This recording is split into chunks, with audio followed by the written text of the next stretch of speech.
Hello friends, welcome to Chanakya GS. इस video में हम भूगोल के मुख्य प्रकार जियोलॉजी यानी भूगर्भ शास्त्र को डिस्कस करने वाले हैं। इससे पहले हमने खगोलिकीय, जिसे खगोल विज्ञान भी कहते हैं, और स्थलाकृति विज्ञान को डिस्कस कर चुके हैं। तो चलिए स्टार्ट करते हैं।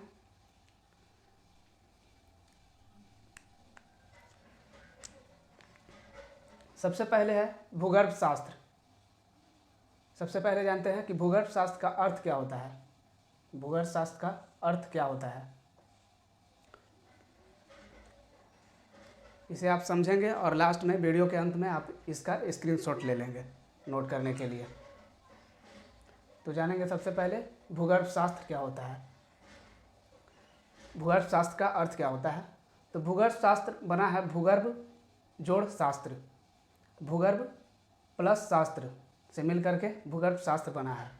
तो भूगर्भ यानी भूगर्भ का मतलब यहाँ पर हुआ है, भूगर्भ का अर्थ होता है कि भूमि के अंदर का, और शास्त्र मतलब अध्ययन।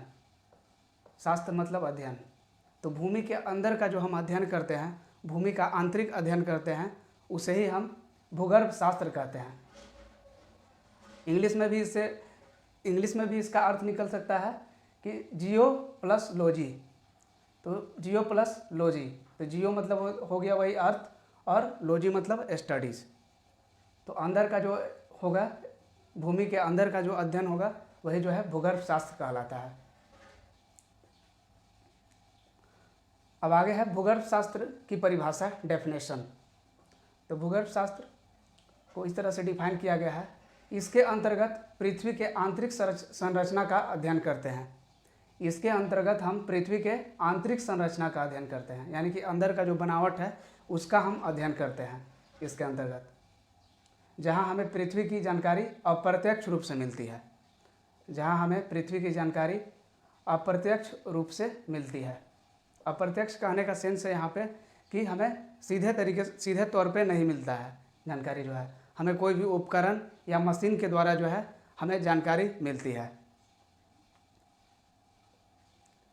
तो यही हमने जाना कि आंतरिक संरचना का अध्ययन ही है क्या भूगर्भ शास्त्र कहलाता है। आंतरिक संरचना का अध्ययन भूगर्भ शास्त्र कहलाता है, और जहाँ हमें जानकारी अप्रत्यक्ष रूप से मिलती है, इनडायरेक्ट वे में हमें मिलता है।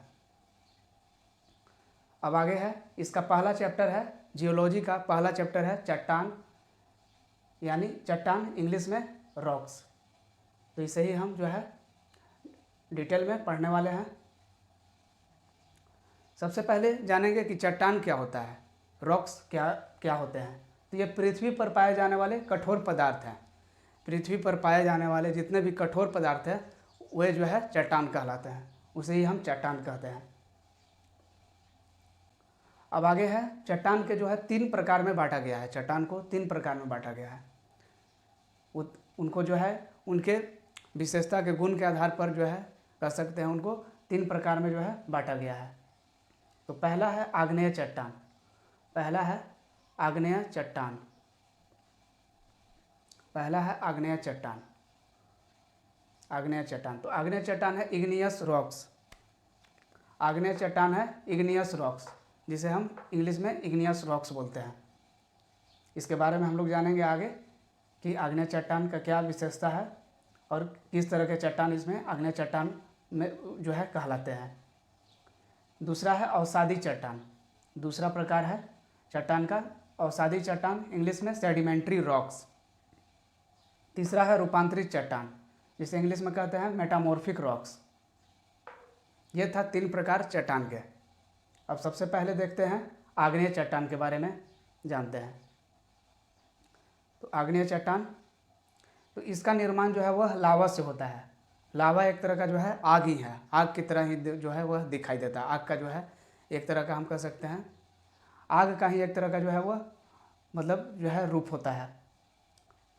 वह जो है आग की तरह ही दिखता है, लेकिन जो वह होता है सॉलिड होता है, वही होता है लावा। तो इसका निर्माण जो है वह लावा से होता है। लावा के फूटने से जो है इसका निर्माण होता है। और इसे नेक्स्ट पॉइंट इसमें आता है कि इसे प्राथमिक चट्टान कहते हैं। इसे इंग्लिश में प्राइमरी रॉक्स। तो इसे प्राइमरी रॉक्स क्यों कहते हैं, क्योंकि ये जो है वह शुरू अवस्था होता है, प्रारंभिक अवस्था होता है, जिसको हम बोल सकते हैं फर्स्ट स्टेज भी बोल सकते हैं। यह रॉक्स का फर्स्ट स्टेज होता है, इसलिए इसे प्राथमिक चट्टान, प्राइमरी रॉक्स कहा जाता है। अब आगे इसमें है आग्नेय चट्टान में ही, इनमें रासायनिक अपक्षय का प्रभाव नहीं होता है या नहीं पड़ता है, क्योंकि ये कठोर होते हैं। यह जो है काफ़ी कठोर होते हैं, यह काफ़ी कठोर होते हैं, इसलिए इन पर जो है रासायनिक अपक्षय का प्रभाव नहीं पड़ता है। आपको हमने पिछले क्लास में बताया था कि अपक्षय क्या होता है, अपक्षय क्या होता है, जिसे वेदरिंग कहते हैं। तो ये जो है कि यह टूट फूट है, कोई भी चट्टान का टूटना फूटना ही अपक्षय कहलाता है। वह जो है भौतिक भी हो सकता है, फिजिकल, और केमिकल भी हो सकता है। रासायनिक अपक्षय 2 तरीके से होता है। तो यहाँ कहा जा रहा है कि आग्नेय चट्टान में रासायनिक अपक्षय का प्रभाव नहीं पड़ता है, क्योंकि ये कठोर होते हैं, यह काफ़ी हार्ड होता है, इसलिए यहाँ पर कोई प्रभाव नहीं पड़ेगा। यहाँ पर जो है केमिकल के चलते यहाँ पर जो है कोई टूट फूट, इसमें तोड़ फोड़ नहीं होगा आग्नेय चट्टान में। अब आगे पॉइंट आता है, नेक्स्ट है, इन पर भौतिक अपक्षय का प्रभाव पड़ता है। इन पर जो है वह भौतिक अपक्षय, फिजिकल वेदरिंग जो है, यहाँ पर प्रेशर और फोर्स के द्वारा जो है, बल और दाब से जो है यहाँ पर जो है प्रभाव पड़ता है। वह जो है बल और दाब लगाने पर आग्नेय चट्टान टूट सकता है, लेकिन जो है वह केमिकल के द्वारा, रसायन के द्वारा अपक्षय नहीं हो सकता है। रसायन से जो है यहाँ पर टूट फूट नहीं सकता है, लेकिन जो है बल या दाब के द्वारा जो है आग्नेय चट्टान जो है प्रभावित हो सकता है या टूट फूट सकता है। अब आगे इसी में आता है,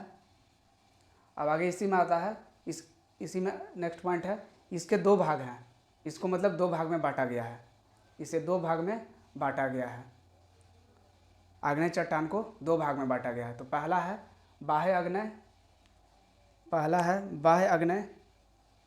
बाह्य अग्नेय और दूसरा है आंतरिक अग्नेय।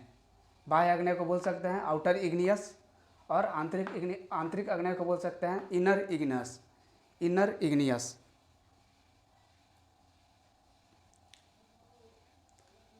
तो अब जानते हैं पहले बाह्य अग्नेय के बारे में। तो बाह्य अग्नेय यह तब बनता है, इसका निर्माण तब होता है जब लावा पृथ्वी के ऊपर चले आए। जब पृथ्वी के ऊपर चलाता है तो उसको बाह्य अग्नेय बोला जाता है।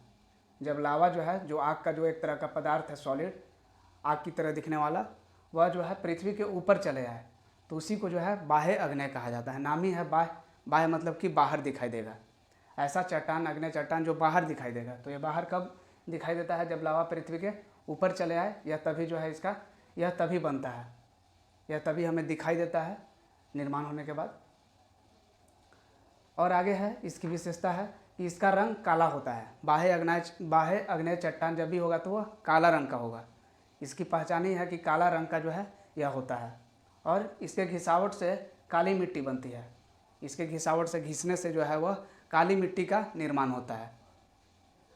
काली मिट्टी जिसे रेगुर सॉइल बोला जाता है, रेगुर सॉइल भी कहा जाता है। इंग्लिश में तो इसे ब्लैक सॉइल कहेंगे और इसे रेगुर सॉइल भी कहा जाता है। एक ऐसा क्वेश्चन भी एग्जाम में पूछ देता है कि ब्लैक सॉइल का और अन्य नाम क्या है?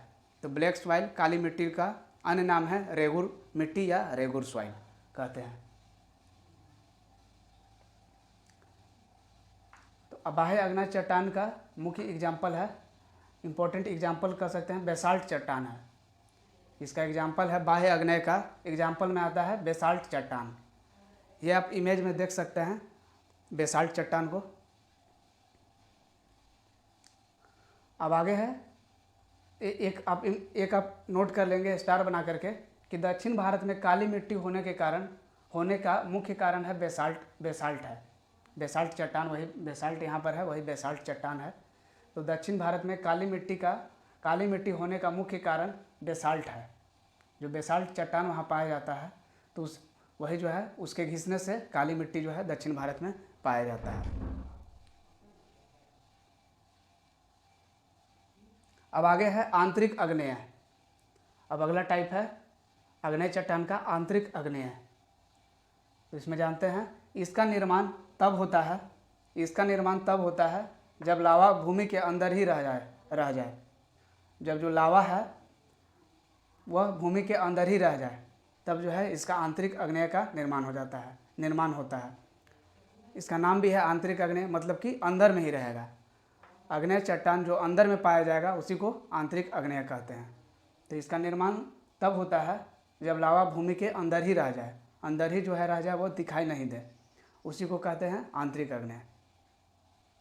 तो इसे दो प्रकार में बांटा गया है। आंतरिक आग्नेय को दो प्रकार में बांटा गया है। पहला है पातालिक। पातालिक मतलब कि जो मतलब नाम है पाताल, मतलब होता ही है कि जमीन के अंदर का, बोला जाता है पाताल लोक। तो पाताल यानी कि अंदर में जो है, भूमि के अंदर में। तो पातालिक यहाँ पर देखते हैं कि पातालिक में क्या है, तो यह बहुत ही गहराई में होता है। पातालिक आग्नेय चट्टान जब भी होगा तो यह बहुत ही गहराई में होता है, यह बहुत ही गहराई में पाया जाता है या होता है। एग्जाम्पल है इसका ग्रेनाइट, गैब्रो।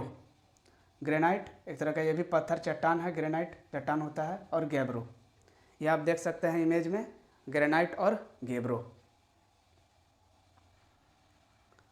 अब आगे है दूसरा मध्यवर्ती आग्नेय चट्टान। पूरा नाम इसका होगा मध्यवर्ती आग्नेय चट्टान। तो इसका निर्माण तब होता है जब लावा भूमि के सतह तक पहुंच जाए। जब लावा भूमि के सतह तक पहुंच जाए तब जो है इसका निर्माण होता है, यानी कि जो सरफेस है, जो भूमि का सरफेस है, वहाँ पर जो है लावा पहुँच जाए, तो वहाँ पर जो है मध्यवर्ती आग्नेय चट्टान का निर्माण होता है, या कह सकते हैं पाया जाता है।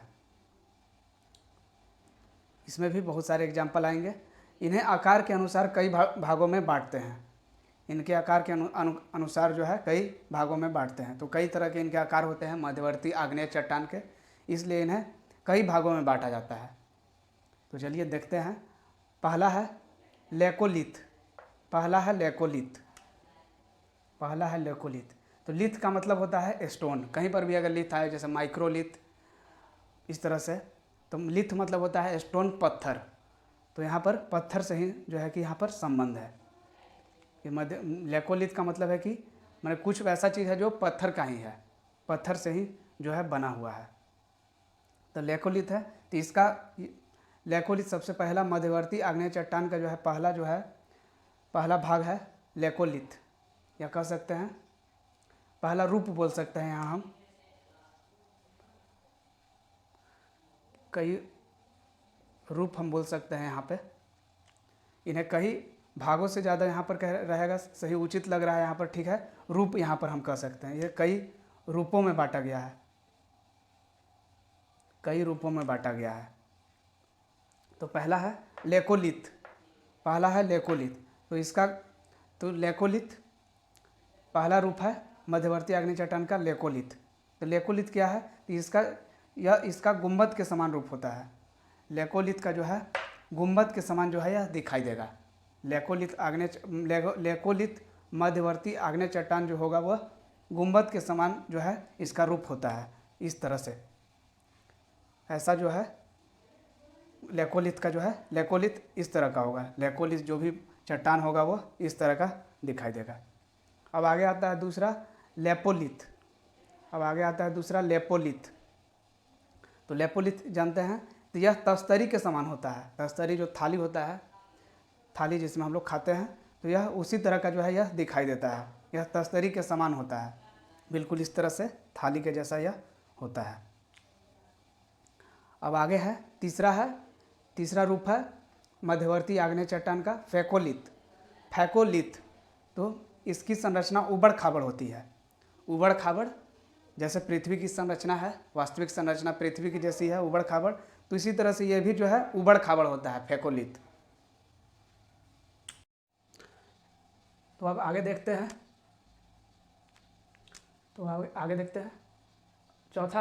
चौथा रूप है मध्यवर्ती आग्नेय चट्टान का डाइक। तो यह डाइक क्या है, तो यह सदा जो है लंबवत खड़ा रहता है।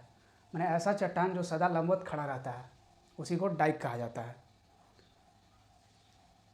एग्जाम्पल में जैसे लोढ़ा हम लोग देखते हैं घर में, जिसे मसाला पीसा जाता है, तो यही जो है लोढ़ा, वो डाइक का एग्जाम्पल है।